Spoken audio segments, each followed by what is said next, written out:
గా మన పాత్ర అన్నది ఎంత క్రిటికల్ అన్నది గుర్తుపెట్టుకుంటాం.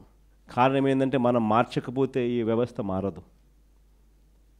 మనం మార్చడానికి అడుగులు ముందుకు వేస్తేనే ఈ వ్యవస్థ మారుతుంది. మనం చూసేసి ఉన్నట్టు వదిలేసినామనంటే ఈ వ్యవస్థ ఎప్పటికీ ఇలాగనే ఉంటుంది.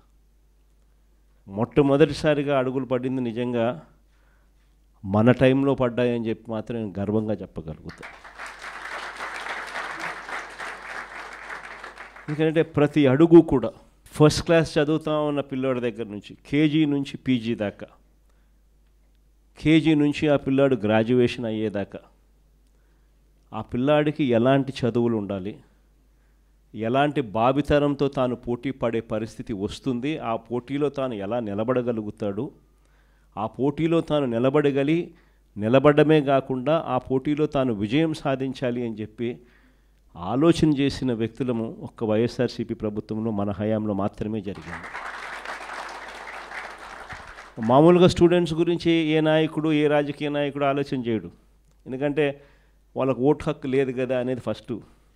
కానీ వాళ్ళే రేపొద్దున భవిష్యత్తు అని ఆలోచన చేయగలిగిన వాడు మాత్రమే రాజకీయ నాయకుడు కాదు, లీడర్ అవుతాడు. అలాంటి అడుగులు పడింది వైఎస్ఆర్సీపీ అని నేను గొప్పగా చెప్పగలుగుతా. మొట్టమొదటి అడుగులు ఇంగ్లీష్ మీడియం వైపుల అడుగులు పడ్డాయి.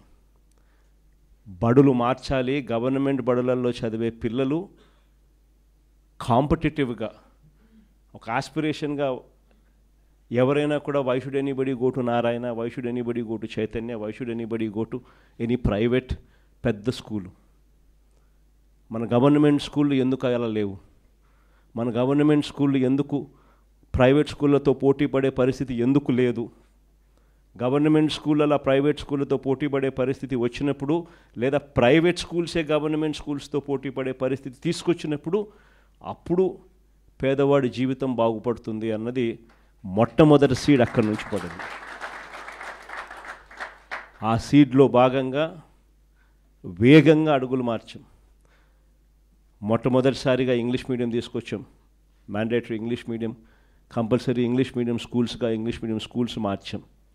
3వ తరగతి నుంచే టోఫుల్ను ఒక పీరియడ్గా తీసుకొచ్చినాం.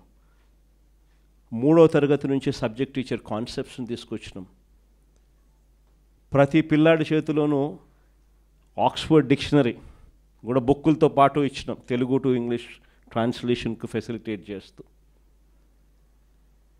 ప్రతి పిల్లాడికి కూడా 8వ తరగతికి వచ్చేసరికి ట్యాబులు చేతిలో పెట్టి ఆ పిల్లాడిని గొప్పగా ప్రైవేట్ స్కూల్స్తో కన్నా ఇంకా బెటర్ ఎడ్యుకేషన్ ఇచ్చే విధంగా అడుగులు వేయించే కార్యక్రమం చేసాం.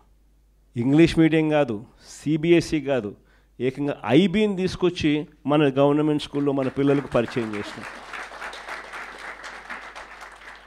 ఐబీ వాళ్ళు జెనీవా నుంచి వచ్చి మన స్టేట్ గవర్నమెంట్తో పనిచేయడం మొదలుపెట్టారు.